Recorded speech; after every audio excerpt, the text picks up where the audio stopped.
Thanks everyone for sticking around.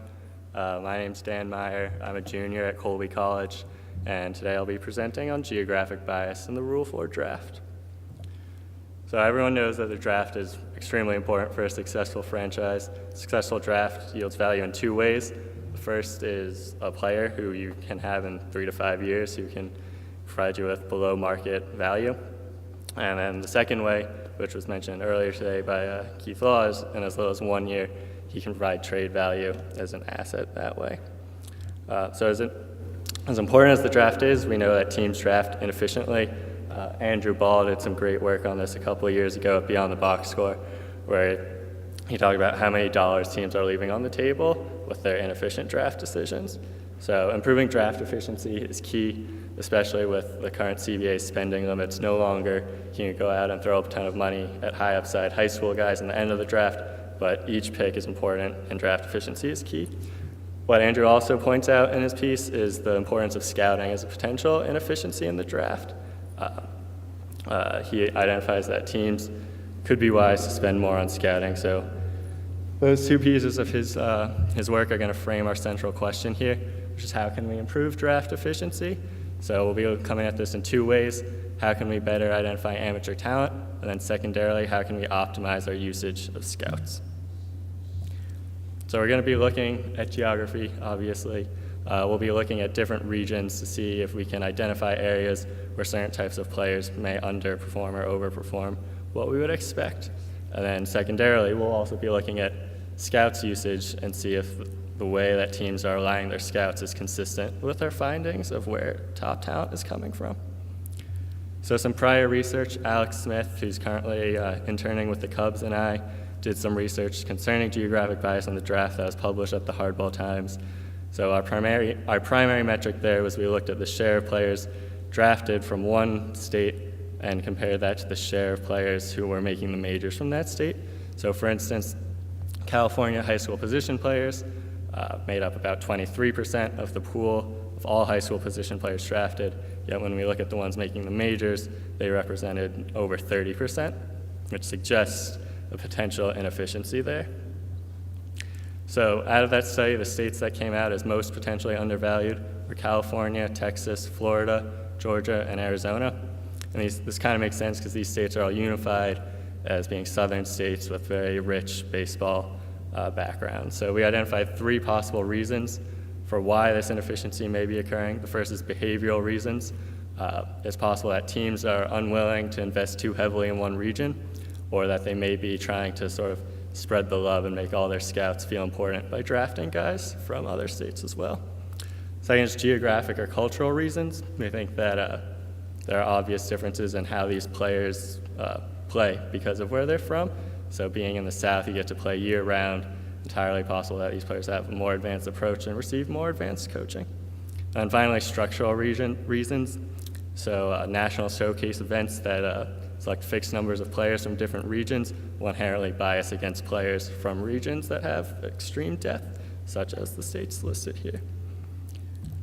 So issues and motivations for why I'm presenting on this research that I've already done. So what I already did at the Hardball Times is a great proof of concept, show that there's variation state to state, and that there might be something there, but there were several issues that I'm hoping to address right now. So we lacked explicit control for draft position. One issue with the initial research was, okay, so California high school position players are doing better, but is that because they're all being drafted in the first round, whereas guys from Michigan are all being drafted in later rounds, and that's why these California players are showing up as being more efficient. On the same note, looking at a wide range of rounds, in the initial study, I believe we went after the 15th round, could sort of skew the results. By the time you're picking in the 15th round, you're not necessarily making as confident draft decisions as you are in the 5th round. And then finally, we had a rudimentary measure of over and underperforming regions. So that difference of about 8% that we saw with California was great for sort of identifying what direction the inefficiency might go and maybe the magnitude, but it doesn't have any tangible interpretation. And then on the spatial analysis side, in that study, we sort of just threw a plot together of where the scouts are and where the draftees were and sort of just looked at it and eyeballed it and said, okay. But now we're going to look at this stuff again with a more advanced approach. So On the player side, we're going to be doing some additional analysis. We're going to explicitly model draft expectancy in the same framework that Sky Andrzejczyk has done at Baseball Analyst back in 2009. So we'll be looking at a logistic model and then a WAR expectancy model as well. And then on the spatial side, instead of just looking at points for where these players are coming from, we'll be looking at a heat map of where the players are coming from, where the scouts are positioned, and then the relative distribution of those two. So on the modeling side, first we'll start with some definitions and some assumptions. As I mentioned, these states, California, Texas, Florida, Georgia, and Arizona, we're going to call those power states from here on out. And then now in this study, we'll just lump in junior college players with college players just so there are fewer groups to talk about. Our sample is going to cover 1997 to 2006, and we'll be looking at players picked from 1 to 150, so the first 5 rounds. And then assumptions, players drafted twice in the sample, so guys who were drafted in the first 5 rounds out of high school, didn't sign, came back and did sign out of college. You could sort of exclude the first time they're drafted or second time they're drafted. I've gone back and forth on this, but I decided to just keep them in the sample twice. But either way, it didn't really change the results significantly. So again, we're going to follow the footsteps that Sky Andrzejczyk has set up for us. In order to use more recent data, we're going to have to boost up the career WAR of the players so far to allow us to use more recent data. So we'll assume players from 2002 have accumulated 90% of their career WAR, 2003 have accumulated 80%, and so on up to our most recent year, 2006, where we'll assume they've accumulated just half of their WAR. So we'll split the players in the draft into 8 groups based on their college, high school, hitter, pitcher, power state, or regular state. And just to give you a sense of what this looks like, this splits players into roughly 1/8 parts. So here's a breakdown up until the present year of how, what proportion of the draft players from each group represented. So our first model is a logistic regression. Each one of those groups is going to be represented by an indicator in our regression, except for college bats from power states. That'll be our reference group.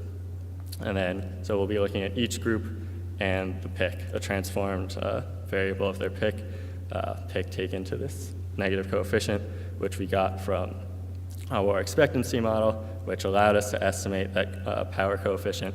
So we'll again be looking at the model with the exact same predictors, except this time looking at a continuous prediction of their scaled up WAR. So some quick model validation. We can come back to this in the questions just because we're a little crunched on time. But I randomly subsampled the data, truncated the WAR to try to control for outliers, and then we've looked at, here we have a residual versus predictor plot, just to sort of make us feel better about this model. So first, let's get right into the results. On the hitting side, we look at the majors probability, and this sort of confirms what we would already think. College bats are a much better bet for making majors than high school bats. However, we see even here, when controlling for pick, that college batters from these power states tend to outperform and have a higher propensity of making the majors than college bats from regular states. On the high school side, we see the same effect where the power state batters have a higher chance of making the majors, but it's reduced in magnitude, especially from what I was expecting to see given our initial results. So it seems as though a lot of that bias was explained away by controlling for pick, but not all of it. However, when we look to expected WAR, on the college side, we see this tends to agree with what we would have thought and what we saw on the last slide, but on the high school side, it's flipped. So regular state high school batters are expected to have a higher WAR than high school batters from power states. So start thinking about why this may be, and we'll address that in a couple of slides. On the pitcher side, you can see overall pitchers have a lower chance of making the majors, but we still see differences between power states and regular states. What stands out here is high school pitchers from power states start off at a much lower rate of making the majors, to 70%, even going 1-1. So think Brady Aiken here. Why here is a good example of maybe why you'd be concerned about health. Part of what I think might be driving this much lower chance of making the majors is that these pitchers from these power states are just putting so much wear and tear on their arms at an early age that they're blowing out before they can ever make the majors. Even though when we look to this next slide of their WAR expectancy, we see that high school pitchers from power states have a much higher expected WAR. more than twice as high as high school pitchers from regular states, and even higher than the more refined college pitchers. So to revisit these in a different format, this is the same information we just saw, except now we have these columns where we're just going to explain the relative advantage for each group. And then in this last column, we have sort of the compounded ratio, which isn't necessarily correct to be getting any interpretation of that, but for illustrative purposes, it gives us an idea of what direction the advantage goes. So for college bats from power states, a clear advantage both in making the majors and in expected WAR, and that increases as we move into the later rounds. College pitchers, however, it's less straightforward. So on the pitchers from power states have the advantage in terms of making the majors, but in terms of expected WAR, it's actually tilted towards regular states. So when we compound the ratios here, we see that regular states start off with a great advantage, and then it sort of diminishes as we move through the draft. And I really don't have a good explanation for why this might be. The only thing I can think of is that pitchers are perhaps more evenly distributed when choosing their colleges than hitters, who tend to gravitate towards a few good schools in power states. When we look at high school pitchers, their expected WAR jumps off the page. So they have a much higher expected WAR. And even though they have a lower propensity to make the majors in the first few picks, that sort of flips by the middle of the first round to the point where they have an advantage in both categories when you're looking at the later picks. So this is the most robust result that we get from this study. You can see at the lowest end here, about 1.6 compounded ratio. That's about the highest we'd seen with the other two groups, and then it gets even higher, up to 2.85, suggesting that in the later rounds, high school pitchers from power states are much better than high school pitchers from regular states. And then we get back to the high school hitters. So this is what really puzzled me, especially given the result that we got from the initial study. So they have the advantage in making the majors, although slight. However, it's flipped when we look at expected WAR, and I really can't come up with a good reason. So we all know Mike Trout is from New Jersey, regular state. So it sort of motivates when we think about why this might be, we think. So I was talking with a National League talent evaluator about why we might be seeing this bias towards a higher expected WAR for hitters from regular states. And we were thinking, okay, so if you have 10 players drafted from California, they all make the majors and they're all okay, whereas you might draft 10 players from New Jersey and 9 of them never sniff the majors, but one of them is Mike Trout, you'll have a higher expected WAR for the regular states. But this didn't really stand up to the type of scrutiny we were going to give it, because I think about it, I suggested, okay, so you have these raw athletes with a much higher ceiling in regular states, but why wouldn't those same players exist in the power states as well? It seems like you should have just as many raw athletes in the South as you would in these regular states. So I suggested, okay, so like maybe are these like super raw athletes in the power states going unnoticed because they're surrounded by competition with much higher present talent? So are you having these raw athletes who still have skills to develop, are they going unnoticed because their competition has those skills even if they don't have the raw ability? And this scout that I was speaking with shot that down immediately. He knew all the guys in his area who had extreme athletic talent, even if they were committed to play other sports in college. He knew who they were and he was keeping tabs on them. But he did admit, especially in regards to high school hitters in these areas, that there is a possible bias towards present talent and present value when it comes to high school hitters. So now we'll move on to the second portion of the presentation. We'll be looking at spatial analysis. So we just looked at bias in terms of draft results, but what about bias in the way teams are using their scouts? So this becomes a question of resource optimization. How can teams best use their scouts? So we're not just asking, can a team do better with more scouts, but if you're going to have more scouts, where? So we use ArcGIS mapping software to map the location of the draftees in our sample. So that's the first 5 rounds from those 10 years we're covering. And then we're also going to look at the location of area scouts and see how well those match up. So we'll start with the distribution of area scouts. You can see it looks pretty good. It looks like we're matching up with the power states where most of the players are coming from. It's a huge cluster in southern, northern California, a lot of them right here in Phoenix. Texas seems to be covered well. huge center out there in Atlanta, and then the other spring training site in Florida also seems to be well covered. And this seems to match up with this distribution of players, where, the blobs sort of look like they're in the same shape. The players are more spread out, less centered towards urban areas, but it looks to make sense. But we all know our eyes can play tricks on us, so we're going to look at the relative distribution together. So what we have here is the relative difference between the two. So if we just looked at the straight up difference, the players would obviously overwhelm the scouts. So we normalize each density, so they're on a 0 to 1 scale, and then we subtract them off from each other. So what you see here in the blue areas is areas that are relatively overscouted compared to the rest of the country, and the red areas are relatively underscouted. So I'm not suggesting that teams don't employ any scouts in Chicago or Phoenix.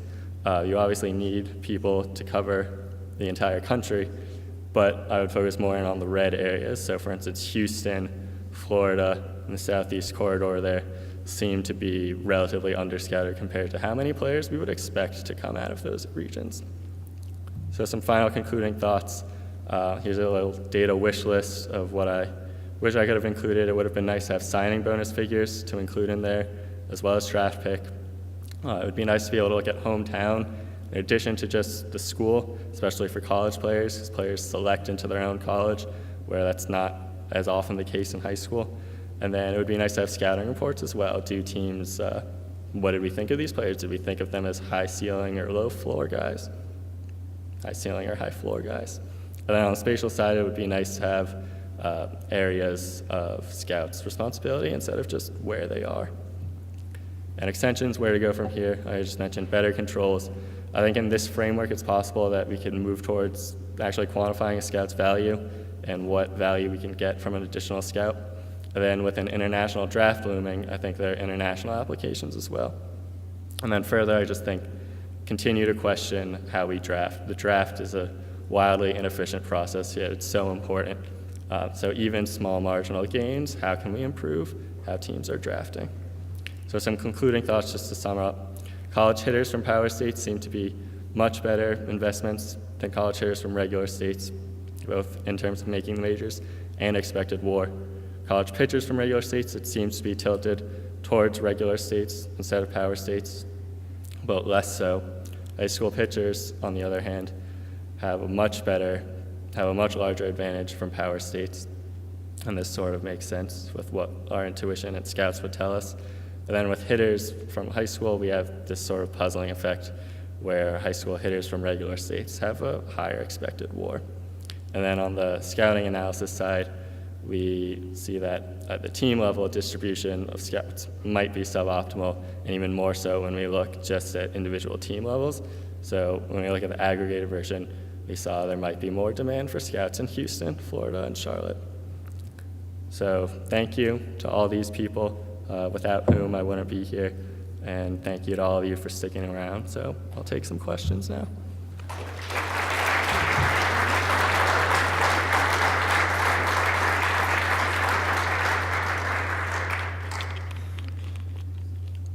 If there are any questions. Yes. One of the panelists earlier today talked about the feeling among some pro talent evaluators that college coaches overuse the pitchers. Do you think it might be a factor in the relative underperformance of college pitchers from power states? It could be. I think one extension that I would like to do with this, if I had a full set of minor league data, is sort of see where players are falling off, if they're simply just not able to progress to the next level, or if injuries are at play. I think that's more likely on the high school side, where there's a distinction between players who are going to be playing year-round versus not, whereas even the regular state colleges are probably more likely all in warm weather areas where they're playing year-round anyway. Okay. Oh, yes, in the back.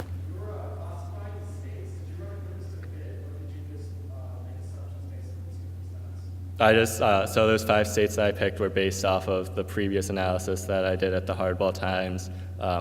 It's not perfect, but we just didn't have the statistical power to look at every state individually. Great, thanks. I'll be around if anyone has any questions or would like to take another look at some of these maps, so thank you.